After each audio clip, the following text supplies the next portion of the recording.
So first of all Anil Ravipudi గారి cinema అనగానే తక్కువ రోజుల్లో అయిపోతుంది, అనుకున్న బడ్జెట్లో అయిపోతుంది, గోల్డెన్ డైరెక్టర్ టు ప్రొడ్యూసర్, ఇలాంటి అన్ని ట్యాగ్స్ ఆయనకు ఉన్నాయి. కాబట్టి ప్రొడ్యూసర్స్గా ఫస్ట్ నేను మిమ్మల్ని అడుగుతా, ఎన్ని రోజులు అనుకున్నారు ఫస్ట్ పేపర్ పైన, ఎన్ని రోజుల్లో కంప్లీట్ అయింది?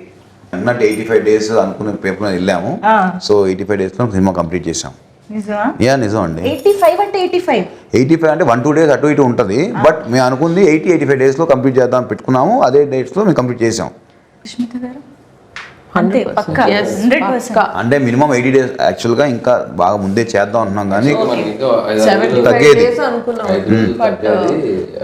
ఈ స్ట్రైక్స్ వల్ల మాకు డేట్స్ కాంబినేషన్ ప్రాబ్లం వల్ల వాటి వల్ల ఒక 4 రోజులు పెరిగింది. కానీ ఈసారి మాన్సూన్ ఎక్స్టెండ్ అయింది బాగా గట్టిగా 1 month ఎక్స్టెండ్ అయింది. దానివల్ల ఒక వర్క్ డిస్టర్బ్ అయ్యి ఇంకొక 4-5 days పెరిగింది.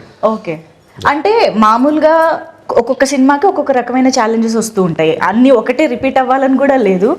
కానీ మెగాస్టార్ ఒకవైపు చిరంజీవి గారు, విక్టరీ వెంకటేష్ గారు, లేడీ సూపర్ స్టార్ నయనతార గారు, ఇలాంటి ఒక star cast and of course Sachin Khedekar గారి దగ్గర నుంచి ఎవరిని తీసుకున్నా బిగ్ పర్సనాలిటీస్, ఇంతమంది కాంబినేషన్లో అనుకున్నట్టుగా వర్కౌట్ చేయడం అనేది అసలు అది మామూలు విషయం కాదు.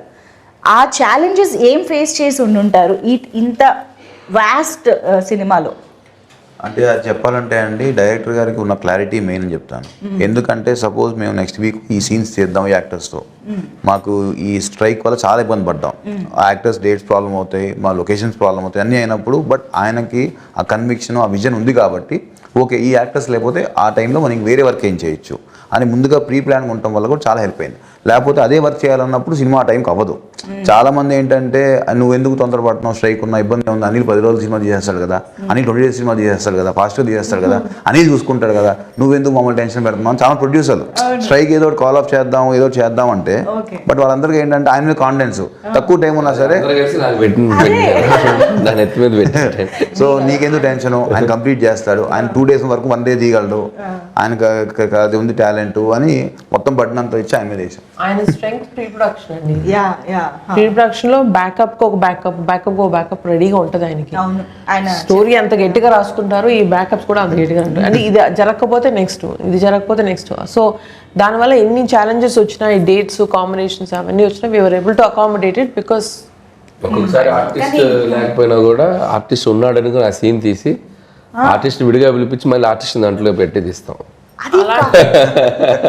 అది కామెడీ స్పేస్ లో ఎలా వర్కౌట్ అవుతుంది అనిల్ గారు? తప్పదు ఇక ఆర్ట్ సిచ్యువేషన్ లో. ఇప్పుడు ఓకే సంథింగ్ యాక్షనో డ్రామానో లేదా ఏదో సీరియస్ దో అంటే మేబీ ఏమో అనుకోవచ్చు, comedy is just like reaction కూడా కదా. లాస్ట్ షెడ్యూల్ కొద్దిగా అట్లా అయింది కానీ ప్రతి సీన్ అలా చేయలేం. కానీ ఏదన్నా 1 or 2 సీక్వెన్స్ ఇక కాంట్ బట్ ఇక తప్పదు, రిలీజ్ టైం దగ్గరకు వచ్చాం కాబట్టి అన్నప్పుడు మ్యాచ్ చేసి తీసేస్తాం. నో మనకి విఎఫ్ఎక్స్ వచ్చింది కాబట్టి అండ్ ఎక్స్పీరియన్స్ ఆర్టిస్టులు కాబట్టి ఇబ్బంది లేదు. చెప్పాలి ఇప్పుడు ఈయన అన్నారు కదా, ఒక ఆర్టిస్ట్ లేకపోయినా సజెషన్ లో ఇంకెవరన్నా పెట్టి అది ఫినిష్ చేసాం. That kind of smart work చేశారు ఈయన. బట్ అటువైపు మీరు అన్నట్టు కామెడీకి రియాక్షన్ రావాలి కదా. సో అప్పుడే మా డైరెక్టర్ ఉన్న యాక్టర్ బయటకు వస్తారు. సో ఆ కామెడీ, ఆ డైలాగు, ఆ రియాక్షన్ ఈయన ఇచ్చేస్తే ఆటోమేటిక్లీ ఇక్కడ ఉన్న actor they can perform easily. అది జరిగింది. అందుకనే ఇద్దరు ప్రొడ్యూసర్స్ ల నమ్మకం, స్టార్స్ నమ్మకం మొత్తం మీ మీద. యా, కానీ అనిల్ రావిపూడి గారు అసలు నిజంగా హ్యాట్స్ ఆఫ్ అండి. అంత ఈజీ కాదు, మేము నవ్వుకుంటూ అలా మాట్లాడుతున్నాం కానీ I'm sure this is so challenging. Especially ఒక ఎంటర్టైన్మెంట్ జానరా అనేది బ్రెయిన్ ఎప్పుడు పనిచేస్తూ ఎప్పటికప్పుడు ఆ టైమింగ్ని మీరు జడ్జ్ చేయగలుగుతూ అలా ఉండాలి కదా. Handling all these challenges is very very tough. And especially మీకు డైరెక్టర్గా స్వీట్ సర్ప్రైజెస్ వస్తూ ఉంటాయి అప్పుడప్పుడు ఎక్స్పెక్ట్ చేయనివి. How do you be prepared for that? అంటే ఏదొచ్చినా మనం ఇక పని ఆగకూడదనే మైండ్ సెట్లోనే వెళ్తాం కాబట్టి ఎలాంటి సిచ్యువేషన్ వచ్చినా దానికి ప్లాన్ బి చేసుకుని వెళ్ళిపోవటమే. సో ఇంకా నాకేంటంటే నా మెంటాలిటీ, నా నేచర్ వైజ్ నేను డిస్టర్బెన్స్ ఎక్కువ క్రియేట్ చేసే పర్సన్ కాదు. సో ఉన్న డిస్టర్బెన్స్ని క్లియర్ చేసే టైప్ కాబట్టి that could be easy for me. అంటే మేము విన్నాము ఇంతకు ముందు కూడా, మీరు అన్నారు ప్లాన్ ఏ కాదు, ప్లాన్ బి కాదు, ప్లాన్ సి కూడా పెట్టుకుంటూ ఉంటారు అనిల్ రావిపూడి గారు అన్నట్టు. అది ప్లాన్ సి వరకు ఎలా ఉంటుందంటే సీన్స్లోనా లేకపోతే దాని ఎగ్జిక్యూషన్లోనా? ఈ ప్లాన్లు ఎలా వేసుకుంటారు ప్రీ ప్రొడక్షన్లో? అంటే ప్రీ ప్రొడక్షన్ లో ఎగ్జిక్యూషన్ కి ఏం కావాలో అది చేస్తాం. ప్లాన్ ఏ ప్లాన్ బి అంటే ఏదైనా కో డైరెక్టర్ వేసిన స్కెడ్యూలింగ్ ఏదైనా ప్రాబ్లమ్స్ ఉంటే తప్ప స్క్రిప్ట్ ఆన్ పేపర్ మీద ఏది ఉందో ఎగ్జిక్యూషన్ అదే వెళ్తుంది. దానికి ప్లాన్లు ఏం మారో. ఎలా రాసుకున్నామో సీన్ని దాన్ని ఇంకా నెక్స్ట్ లెవెల్కి ఎలా తీసుకెళ్ళాలి, ఆర్టిస్టులు అందరితోటి ఒక అట్మాస్ఫియర్, పాజిటివ్ అట్మాస్ఫియర్ క్రియేట్ చేసి అవుట్పుట్ ఎలా బాగా తెచ్చుకోవాలి, ఇక ఇవన్నీ నాకు వెళ్ళే ప్రాసెస్లో చేసుకుంటూ వెళ్ళిపోవటమే. ప్లాన్లన్నీ స్క్రిప్ట్లో కాదు, ఎగ్జిక్యూషన్లో డిఫరెంట్గా. ఎస్, మీకు ఇద్దరికి అంటే మీరు ఆల్రెడీ అనిల్ గారితో వర్క్ చేశారు కాబట్టి ఆయన స్టైలు, ఆయన మేనేజ్ చేసే విషయాలు అన్నీ తెలుసు. కానీ సుష్మిత మ్యామ్, మీరు ఫస్ట్ టైం ఇంత క్లోజ్గా వర్క్ చేయడం అంత ఆన్ సెట్స్ జరిగింది కాబట్టి what surprised you the most from Anil గారు? He's of course a very creative director అని తెలుసు ముందే. ఆయన స్క్రిప్ట్స్లో ఎంత సరదా ఉంటుందని తెలుసు, ఆయన స్టోరీస్లో ఎంత ఎంటర్టైన్మెంట్ ఉందని తెలుసు. But he's very creative in this అండి, execution. So that is the real success of a director. ఇప్పుడు సాహు గారు అన్నట్టు అనుకున్న టైంలో, అనుకున్న ప్లాన్లో, ఉన్న మన సర్కమ్స్టాన్సెస్లో, ఇప్పుడు వర్షాలు, యాక్టర్ డేట్లు, ఇవన్నింటిలో కూడా ఆయన అనుకున్న స్క్రిప్ట్ తీయగలిగారు కదా.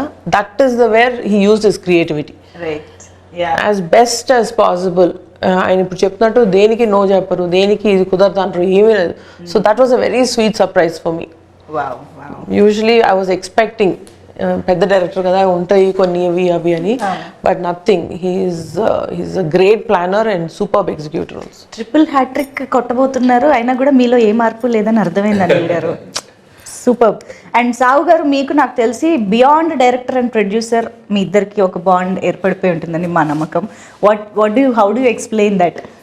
డెఫినెట్గా అండి, నాకు ఈ సినిమా పరంగా కానీ వేరే పర్సనల్ విషయాలు చాలా షేర్ చేసుకుంటూ ఉంటాం, ఇండస్ట్రీ విషయాలు మాట్లాడుకుంటూ ఉంటాం, ఒపీనియన్స్ కానీ ఏదైనా. సో దాన్ని ఏమంటాం, మూవీ విషయానికి వస్తే విషయాలంటే అత్తగారు మామగారిని ఎలాగ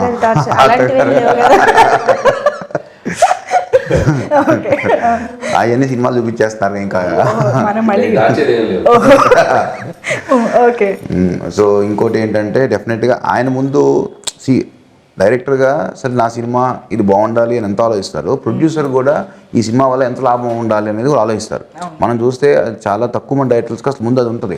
ఈయన ఏంటంటే ముందే బడ్జెట్ వేసేప్పుడు కూడా ఓకే అసలు మనకి ఎంత బిజినెస్ అవుతుంది, మనం ఎంతలో తీస్తే సేఫ్ అవుతాం, ఎట్లా ఏంటి, మనం రేపు పొద్దున్న సినిమా రిలీజ్ అయినా కూడా ఎంత బాగుండాలి, అందరూ బాగుండాలి, బయర్స్ కానీ ఎగ్జిబిటర్స్ అందరూ.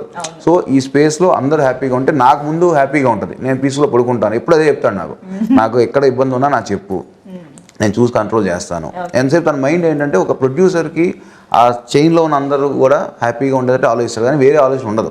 తను ఒక్కోసారి తనే కాంప్రమైజ్ అవుతాడు. సరే సీన్ తీద్దాం అనుకుంటే అబ్బా ఇది ఎందుకు లెక్క చెక్ అవుతుంది, ఇంకో ఆలోచిస్తాను. సో ఆ క్లారిటీ తనకు ఉంది కాబట్టి ఒక సీన్కి 4-5 రకాలుగా కూడా ఆలోచించి ఎక్కడ తగ్గిద్దాము ఏంటి అనేది ఆయనే. నేను అందుకనే అంట నీళ్ళు ఉండగా దిగులు దండగా ఎందుకు అంటానంటే దానికే అంట. సో ఆ ప్రెషర్ అంతా కూడా ఆయనే పడతాడు పాపం. ప్రొడ్యూసర్ల స్లోగన్ నీళ్ళు ఉండగా దిగులు దండగా. అది డెఫినెట్ అండి.